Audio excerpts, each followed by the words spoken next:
Just imagine that you would not make any mistake. Most people on club level are giving away way too many free points. And I think these mistakes are quite easy to solve. That's why I made a 15-step tutorial on how to make less mistakes when you are playing paddle matches. These mistakes are technical, but also kind of mental, and some practical tips on where to focus on. Because, ladies and gentlemen, from now on we're not going to make any mistakes anymore. Today we are at the Boekhorst in Noordwijkhout and we're going to start right now.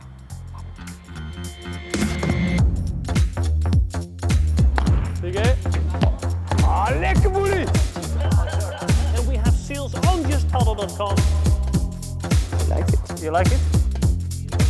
Good match. Yes, okay, incoming. Yeah, prepare your racket. Yeah, okay. Racket behind your head. Stop. Stop doing drills. Step number 1. Stop doing drills. So why shouldn't you do any drills? Drills are to build confidence or to change something in your technique. But we overdo the drills. If you feel like your level in the training is here, but your match level is there, then you're doing way too many drills. Drills are unrealistic because every ball is very similar. If your coach varies a lot with his shot, deeper, slower, higher, you're actually training way better. But to be honest, most coaches are very static, feeding the ball from one side of the court, same direction, and nobody's actually training. And also, the main reason why you're making mistakes is because of timing. Timing is one of the most important things if it comes down to paddle. If you play rallies a lot with different kind of opponents that play with slice, that play with spin, where there is a lot of change, you actually learn how to play paddle and to time every ball correctly. Because to be honest, this is where it all goes wrong. So tip number 1 is play a lot of rallies with different kind of opponents. Step number 2, positioning. You have to know all the positions on the court in order to become a better defender or attacker and to make way less mistakes. If I'm in the wrong position, I'm going to make a mistake because they play on my feet. Ah! If I'm in the right position, one step behind the line, and if I stretch my arm, I touch the side wall, and then the ball is coming to the same, I have more time to respond. And it's way easier. So, if you're defending cross courts, my opponent is across of me. I need to be able to touch the side wall, I'm in the right position. We also have videos for this. If my opponent is straight ahead of me, parallel, I am in between this line and that line, more to the center. Because if my opponent is in front of me, I am kind of fine. I know what to do. If the ball is bouncing behind the white line, I can use the wall. I will make way less mistakes. It's way easier. If I am over the line and the ball is behind me, doesn't matter how good my technique is, I will always suck. If I'm at the net, you can be between the second and the first post. If I am behind the second post, there's too much space on my feet and I will probably play into the net. If I am in front of the first post, it's too easy to play the lob over my head and you lose the point.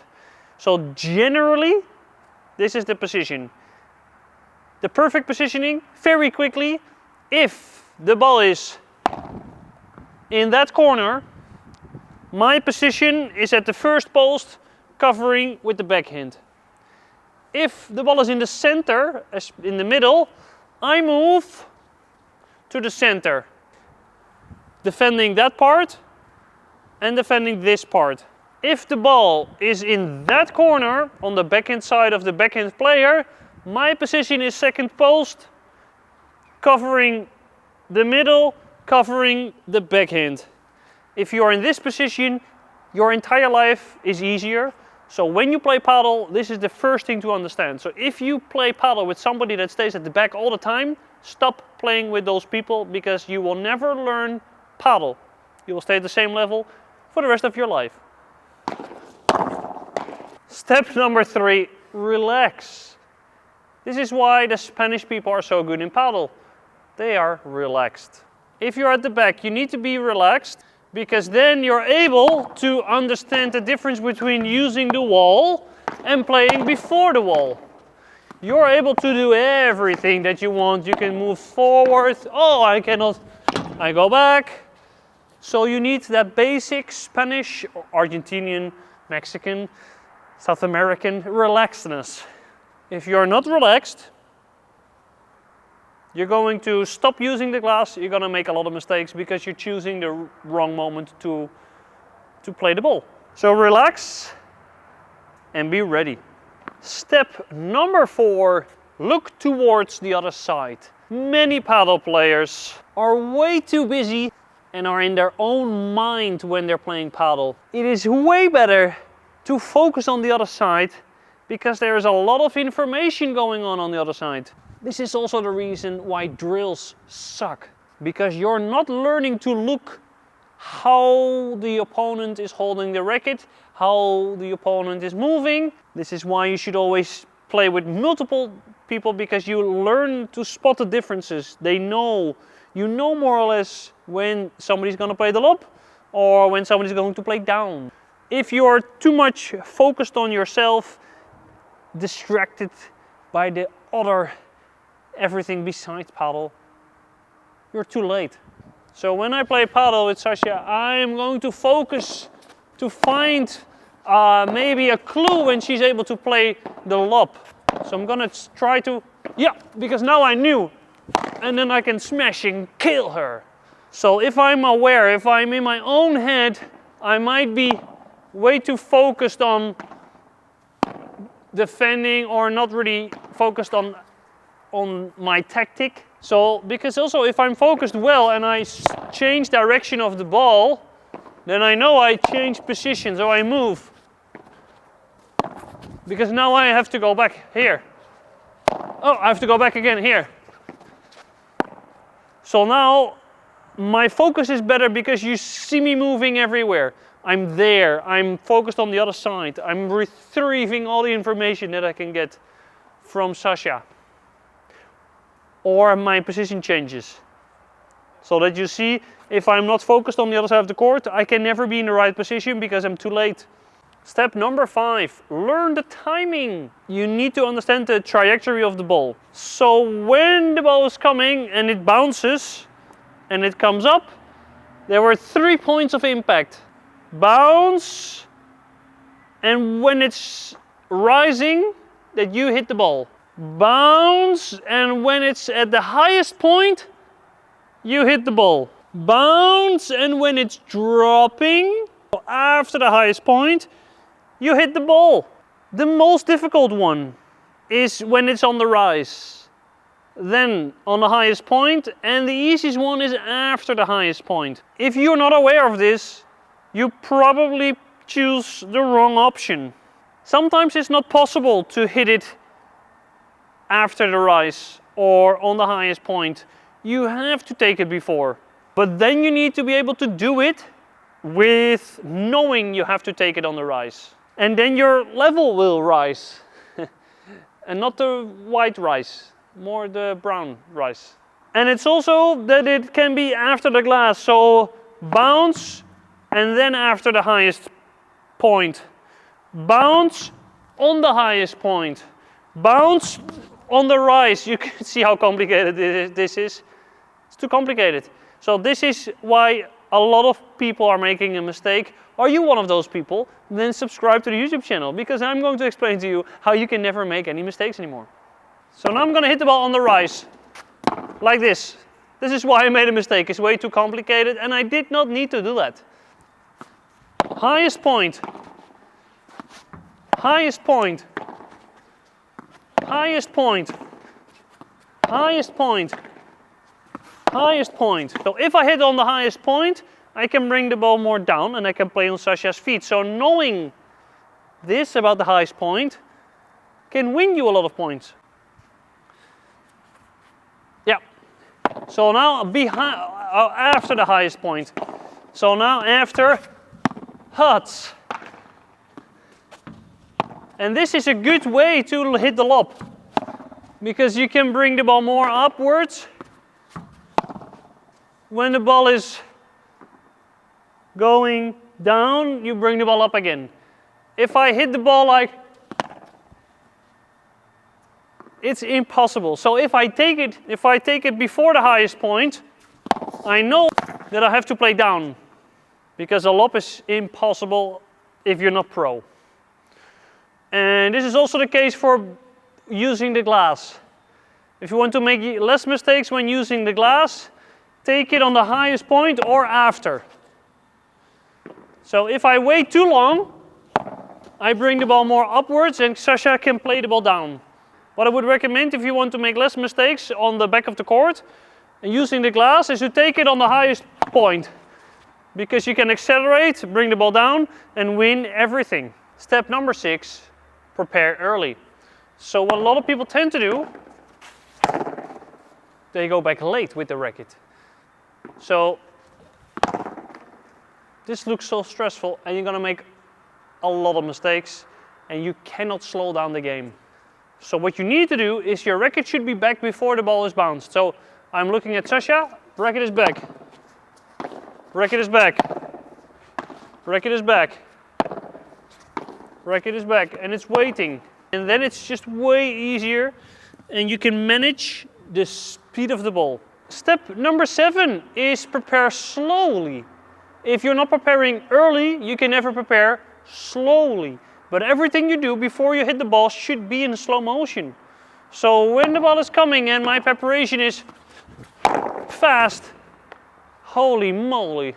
So when the ball is coming and my preparation is in slow motion, I can always do everything I want. So first step, prepare slow.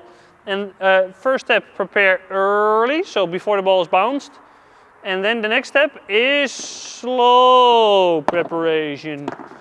And if you're moving fast, sometimes everything is fast. So if you're moving slow, it can also help. If you move with small steps, it will also help. Step 8, freeze the preparation. This is why you make a mistake with the volley. So when you want to have a good volley, freeze and then hit. This is why you make a mistake with the volley. So you need to prepare early, close to you also, especially with the volley, because you don't have time.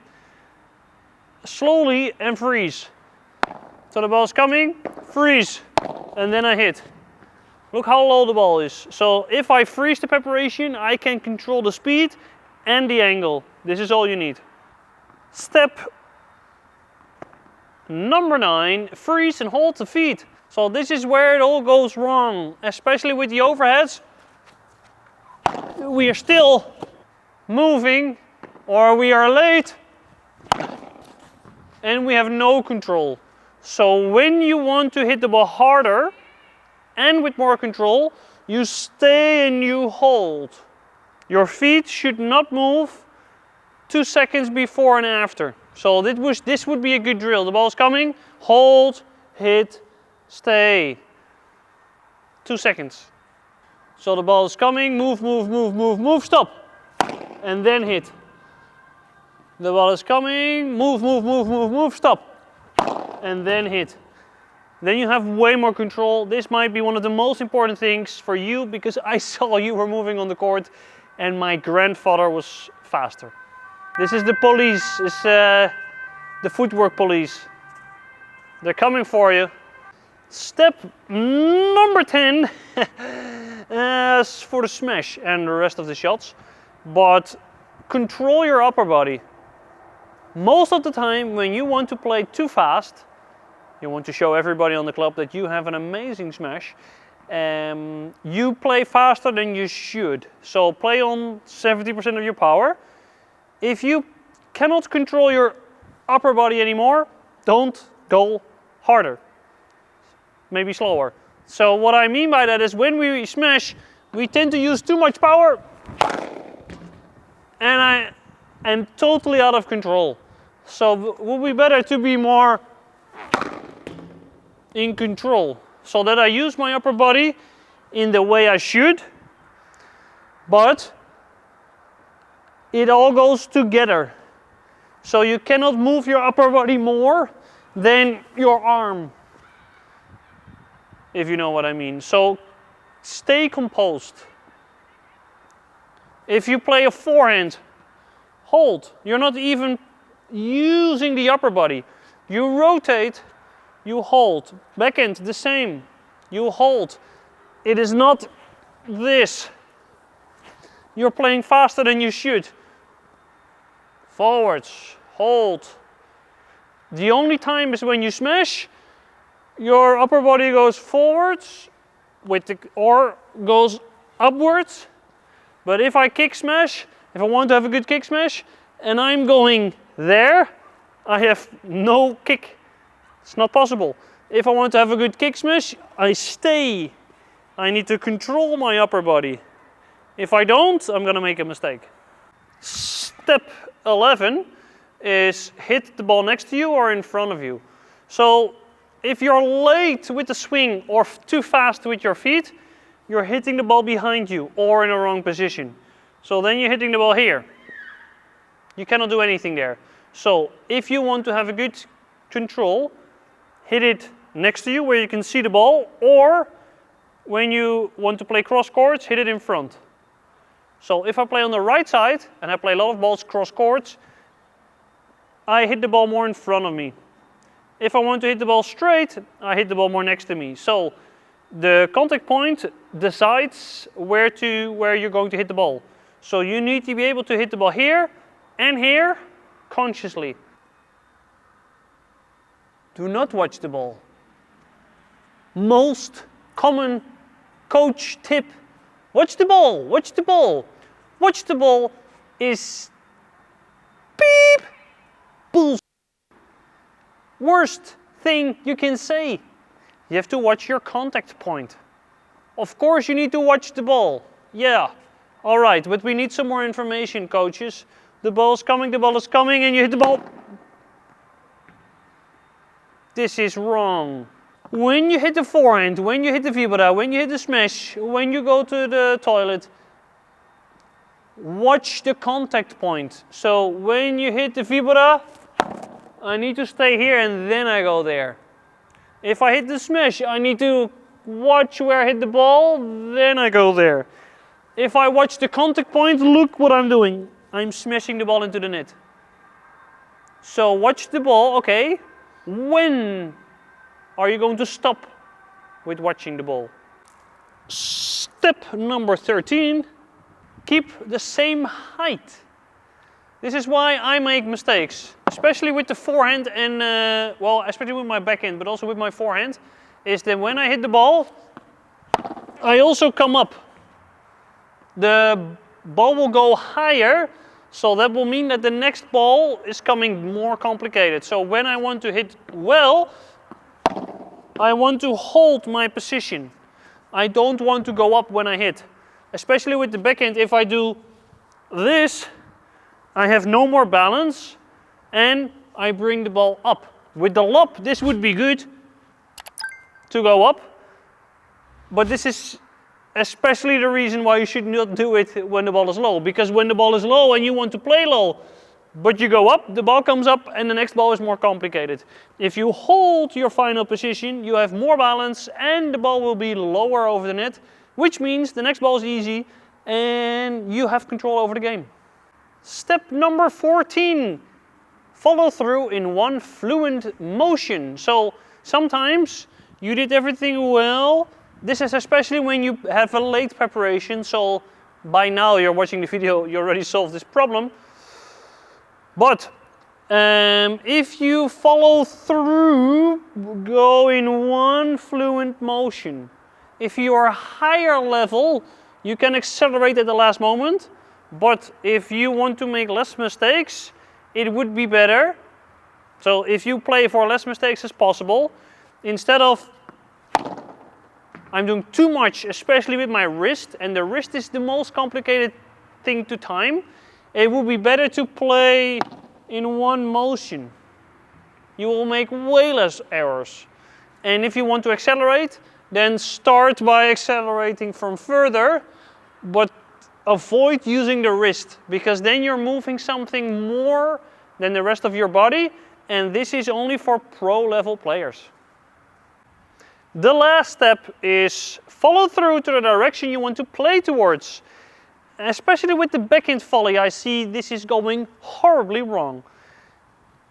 You're doing a follow through, and your follow through goes to the side fence. That's weird. If you do the follow through, it should go to the direction you want to play with. So if I want to play in the middle, my racket ends towards the middle. If I want to play to that fence, I hit the ball and my racket ends towards the fence. If you do this well with your follow through, you can give the direction of the ball more of a clear, you will not make any mistake with your shots, because the follow through is going to the direction you want to play towards. So in this way you can learn to aim without making any mistakes. With the backhand, this is also something to do, bonus tip, because you stick to the end of the video, with the left hand. If I do not use my left hand, I have no counterweight and I make a mistake. If I use my left hand, I can hold my upper body, controlling the upper body, and I will not make any mistake. Same with the forehand. If I do not use my left hand, no control. If I use my left hand, control. If I use my left hand, control, and I can follow through in the direction I want to play towards. If this video helped you, ladies and gentlemen, please like, subscribe. Let me know which tip you like the most, because it's interesting for me to hear which one helped the most. And I see you next Monday. And all the members, I see you next Tuesday. Hasta luego. Ciao. Adios. Sasha thought, shake the camera away. Yeah, I'm done. Put out the camera.